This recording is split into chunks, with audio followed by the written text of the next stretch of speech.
¿En esta qué ves? Tasa de interés. ¿Y en esta? Meta de inflación. ¿Qué tal en esta? Quantitative easing. Señor Frausto, tengo graves noticias, lamentables. Necesitamos tratar a su hijo para economitis. Su hijo es un economista. ¡No! ¡No! Le voy a dar unos videos en VHS para calmar su hambre de conocimiento. Lo siento mucho, pero la economía no tiene cura.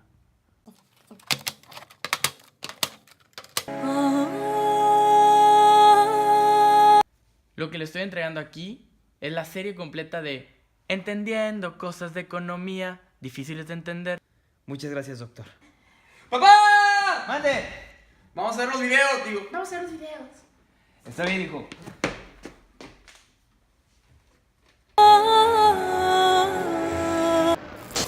Entendiendo cosas de economía difíciles de entender. Y hoy vengo a hablarles sobre la frontera de Taylor. Más de 30 años, el objetivo de los bancos centrales en general ha sido usar la política monetaria para asegurar la estabilidad de precios en el largo plazo. Pero en los últimos años, las herramientas de los bancos centrales han crecido y además su responsabilidad de estabilidad de precios se han convertido en un factor clave para lidiar con las crisis en los últimos años. En la gráfica que vemos a continuación, podemos ver que en el eje X está la variación del producto y en el eje Y está la variación de la inflación. En 1958-1992, el Reino Unido se encontraba muy alejado en estas áreas y hacía que tenía un factor impredecible en la inflación y un factor impredecible en la producción. Gracias a que el Reino Unido cumplió sus objetivos, se acercó más al origen y durante 1992 hasta el 2007 se estuvo en una estabilidad de inflación, en estabilidad de precios y en una estabilidad de producción. Gracias a que este movimiento se pudo crear la frontera de Taylor, que es la que ven a continuación. La frontera de Taylor es la combinación de es la combinación posible de inflación y de producción. Utilizar las políticas monetarias correctas se podría estar más cerca del origen posible. Pero gracias a la crisis financiera esto no fue así y durante los siguientes 5 años la frontera aunque no hubo crecimiento de inflación, sí hubo un movimiento hacia adelante con la inestabilidad de producción. Gracias por su atención. Yo soy Trapo y me despido.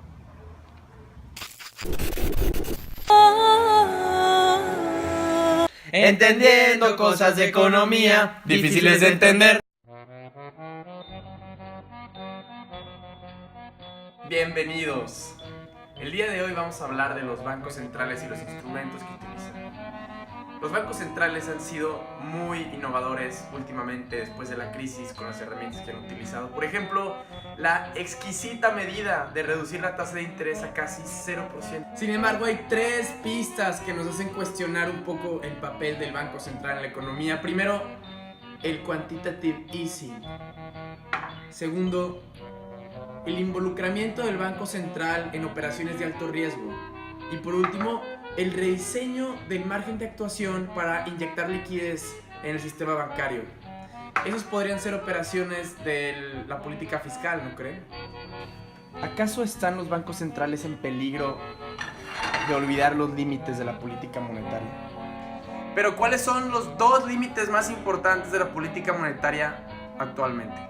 El primer límite del que vamos a hablar trata sobre la liquidez en el sistema bancario. Si los bancos no están bien capitalizados y sufren de excesivo endeudamiento, no importa cuánta liquidez se le intente inyectar al sistema bancario. Los bancos no van a utilizar la política monetaria adecuadamente debido a que no confían en la solvencia de otros bancos. La segunda limitante del Banco Central es que la política monetaria no puede expandir el nuevo equilibrio por sí misma, solo puede desplazar la demanda agregada de algunas formas. En la práctica se necesitan esfuerzos de las políticas monetaria y fiscal, además de aportaciones del tipo de cambio y distintas externalidades para generar cambios en los precios relativos de los productos y servicios. Aquí llegamos a 3 amenazas para la independencia del Banco Central. El riesgo de que se espere muchísimo de los bancos centrales es el primer riesgo que tenemos. Las restricciones de otros instrumentos de política hacen que los bancos centrales sean los únicos en el juego. No tener los límites bien planteados puede generar desilusión del accionar de los bancos centrales y las presiones políticas que esto conlleva. Segundo, en el límite cero de la tasa de interés nominal no hay una distinción clara entre las políticas monetaria y fiscal. Los bancos centrales no deben de tomar en sus hojas de balance riesgos relacionados con los contribuyentes, aquellos que pagan impuestos. Así, se pondría en riesgo el aseguramiento de la estabilidad de precios, el objetivo más importante de la política monetaria. Incrementar las responsabilidades del Banco Central han puesto en cuestión la autonomía de esta institución, ya que las nuevas políticas no convencionales no pueden excluir por completo el papel del gobierno. La política fiscal empieza a tomar otra vez un papel muy importante. Esto es todo por hoy y espero que les haya gustado. Bon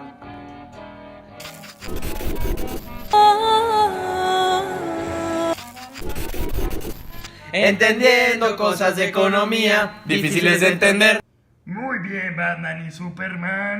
Como hemos comentado en otros videos de VHS caseros, las crisis económicas nos han demostrado que la política macroeconómica puede enfrentar un intercambio adicional entre asegurar la solidez del sistema financiero en el mediano plazo y mantener una producción acorde a la producción potencial e inflación en el objetivo en el corto plazo. Este intercambio surge porque se pueden incrementar las vulnerabilidades financieras aunque se tenga crecimiento económico estable y baja inflación estable.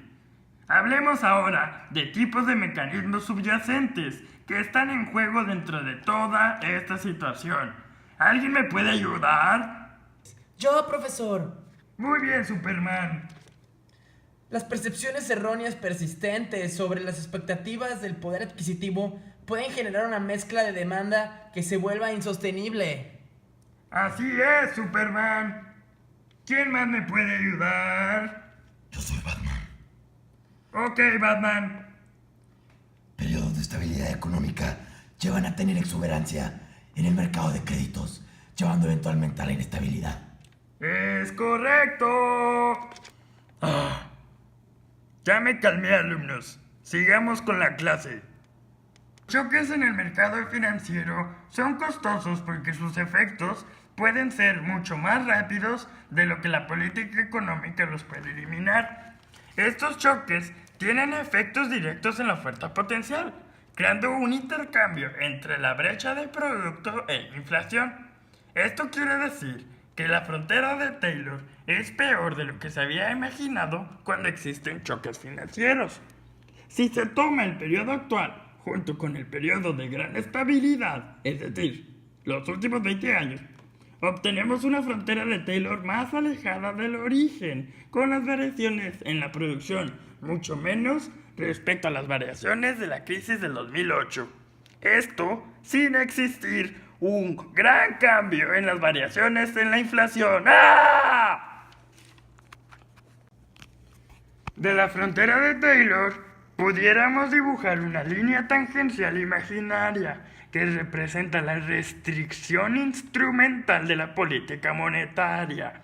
Con ello, gracias a la política monetaria, podríamos alcanzar un punto más como P de la figura 3.5, la que están viendo en pantalla y en su casita, con menos variaciones en la producción y mayor variación en la inflación, de las que hemos experimentado en los últimos 20 años.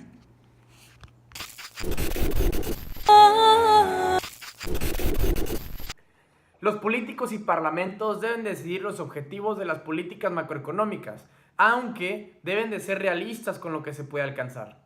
Número 2. Si el Banco Central está para alcanzar la estabilidad de precios, el cual es su rol fundamental, entonces debe de ser lo suficientemente independiente para poder alcanzarla. Número 3. Para proteger esta independencia, los límites deben estar bien definidos y establecidos por el gobierno hacia los bancos centrales. Estos también deben ser excepcionalmente cuidadosos con las decisiones que ponen los fondos públicos en riesgo. Nos encontramos caminando aquí en Polanco. Nos hubiera gustado hacer esta transmisión desde el Banco Central de México, pero era un Uber de como 360 pesos por la distancia. entonces no hay presupuesto. No hay. La relevancia de esta temática, bueno, viene de encontrar el punto óptimo, ¿no? Entre la producción y los niveles de inflación.